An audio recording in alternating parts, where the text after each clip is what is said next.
बेरमो में केवल और केवल व्यक्तिवाद, पूंजीवाद और साम्राज्यवाद की बात होती है। और लोकतांत्रिक भारत के लिए न पूंजीवाद सही है, न व्यक्तिवाद सही है और न ही साम्राज्यवाद सही है। इसलिए बेरमो मेरा राजनीति में आना ही एक मकसद है, एक उद्देश्य है, और वो उद्देश्य बेरमो में पूर्ति होता हुआ दिख रहा है। वहाँ मुझे स्थापित करना है सामाजिक न्याय को, वहाँ मुझे स्थापित करना है समाजवाद को। अगर बेरमो फतह होती है तो केवल बेरमो से मुझे लगता है समाजवाद की एक नई कल्पना को आधारशिला के माध्यम से तय किया जाएगा। बेरमो एक कोल्याञ्चल क्षेत्र है। इसमें बेरमो कोल्याञ्चल के विस्थापित और सीसीएल से जो विस्थापित हुए हैं उन लोग पर क्या चुनावी मुद्दे रहेंगे? के लिए मैं आया हूँ।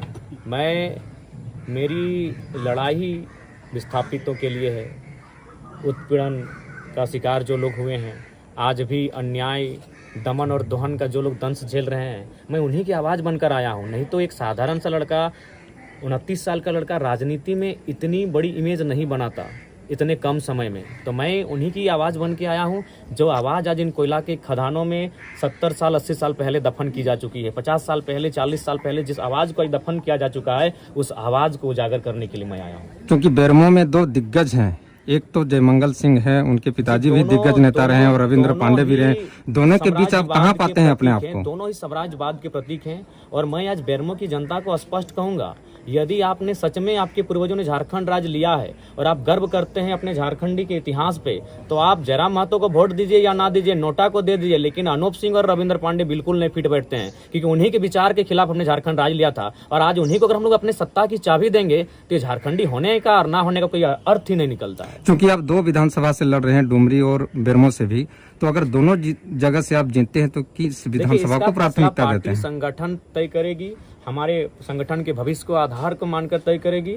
और जहां तक आपने दो प्रत्याशियों की बात कही, देखिए दोनों आयु में हमसे बड़े हैं, मानवता के नाते मैं उनका आदर करता हूं, सम्मान करता हूं, लेकिन संदेश तो स्पष्ट रहेगा, दोनों व्यक्ति समाजवाद के बिल्कुल विपरीत हैं। और ये मुझे बोलने की और बताने की आवश्यकता नहीं है। उन्होंने अपना हल्फनामा दायर किया है, उन्होंने अपनी अर्धांगिनी, अपने पुत्र की संपत्ति, सारी चीजों को दर्शाया है। आप जाके चेक कर सकते हैं कि एक व्यक्ति के पास कितनी संपत्ति है, कहाँ कहाँ है और कहाँ उनका जमीन है, कहाँ कारोबार है, ये किसी से छुपा नहीं है। इसीलिए बेरमो मेरे आने का उद्देश्य है सामाजिक न्याय को स्थापित करना। पार्टी में लगता है आपका कंट्रोल अभी कम हुआ, या पार्टी जो संगठन निर्णय ले रही है? आप जिला अध्यक्ष को टिकट दिए थे गोमिया से। नहीं, देखिए जिला अध्यक्ष महोदय ने स्वयं हमसे टेलीफोन करके कहा कि देखिए इस बार के लिए हम तैयार नहीं हैं, चूंकि 4 नामों का प्रस्ताव आया कि इन चारों में से अंतिम मोहर लगाना है। तो जिला अध्यक्ष महोदय विश्वसनीय हैं और लोकसभा के चुनाव में काफ़ी उन्होंने मेहनत किया था, लेकिन जैसे उनके नाम की घोषणा हुई उन्होंने स्वयं हमें टेलीफोन किया था। हालांकि अब वो अगर करते हैं तो कोई बात नहीं, उनका फिर भी आदर है, वो हमारे बड़े भाई के स्वरूप हैं। उन्होंने कहा कि नहीं, अभी मेरी तैयारी नहीं है। तो फिर सबकी डिमांड यही थी कि गोमिया सीट आपका विनिंग सीट है,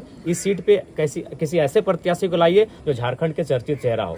तो अगर आज झारखंड के चर्चित चेहरों की बात करें तो उसमें जयराम महतो आते हैं, मोतीलाल जी आते हैं, देवेंद्र जी आते हैं, वे लोग चुनाव लड़ रहे हैं। रिजवान जी आते हैं, वे भी चुनाव में लड़ रहे हैं, मनोज जी आते हैं, वे भी चुनाव में पार्टिसिपेट कर चुके हैं। ऐसे में केवल पूजा कुमारी महतो जो एक फीमेल कैंडिडेट हैं वही बच रही थी। तो फिर उन्हें हम लोगों ने रायशुमारी करते हुए, लोगों की फीडबैक को लेते हुए गोमिया विधानसभा भेजने का कार्य। बेरमो एक चर्चित विधानसभा है, और बेरमो से चुनाव लड़के आप पूरे राज्य में और देश में क्या संदेश देना चाह रहे हैं? देखिए, पूरे राज्य में और पूरे देश में यही संदेश देना चाहते हैं कि झारखंड बनने का उद्देश्य आज भी अधूरा है। हमने जिन विचारधाराओं के विपरीत जाकर झारखंड राज्य लिया है, आज वही लोग झारखंड की सत्ता में काबिज हैं, आज वही लोग झारखंड को चला रहे हैं, अपने रिमोट कंट्रोल में नचा रहे हैं। तो इससे झारखंडी का भला आने वाले 100 सालों में नहीं होगा, जब तक उनको हम लोग सत्ता से दूर नहीं करते हैं। पार्टी के कई साथी आपके छोड़ के चले गए। देखिए, इसके लिए मैंने स्पष्ट कहा है, हम लोग नए लोग हैं, हम लोग कभी अपनी गलतियों को स्वीकार करने से पीछे नहीं हटते। चूंकि ये हमारा पहला चुनाव है और सबसे खास बात है, बहुत सारे युवा महत्वाकांक्षा लेकर आए कि भाई चलिए इस बार हम इनकी पार्टी से, जयराम महतो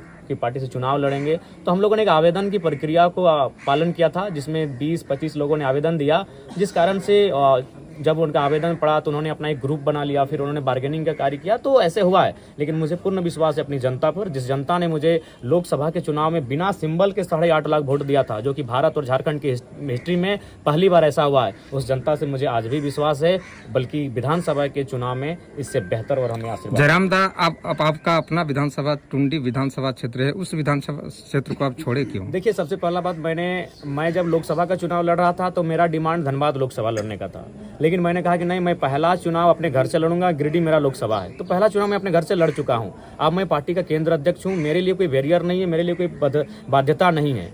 मुझे मांडू में, जबकि आज अगर बेरमो और गोमिया की तुलना में मांडू मेरा सबसे ज़्यादा प्रचार प्रसार रहा है, मांडू में एक माहौल भी बन चुका था मेरा चुनाव लड़ने का, तो चूंकि मैं पार्टी का केंद्र अध्यक्ष हूँ और केंद्र अध्यक्ष के लिए कोई बैरियर नहीं होता है। धन्यवाद। लेकिन पूजा जी आपका बेरमो की है, गोमिया लड़ रही है, जी, मोतीलाल महतो डुमरी के हैं। इसीलिए देखिए आप, वे लोग बड़े चेहरे हैं पार्टी के और 2 वर्षों से उनका जो संघर्ष है पार्टी में वो अतुलनीय है। आप ऐसे चेहरों को, ऐसे संघर्षशील साथियों को नकार नहीं सकते हैं। और इसीलिए पूजा जी का नाम बाद में अनाउंसमेंट होने का कारण यही था कि वो बेरमो से थी, उनको गोमिया लड़ाना था। लेकिन जब हमारे प्रत्याशी की घोषणा हुई और खुद उन लोगों ने कहा कि यहाँ कोई बेहतर चेहरा दीजिए जिनको राज्य जानता हो, राज्य उससे परिचित हो, तो फिर हम लोग पूजा जी की ओर गए। भाषा आंदोलन में साथ रहे आकाश वो भी आपके खिलाफ चुनाव मैदान में ठीक है, सुन रहे उनको हैं। शुभकामनाएं, आए जोर आजमाएं। धन्यवाद। जीत की अग्रिम बधाई है जयराम दा।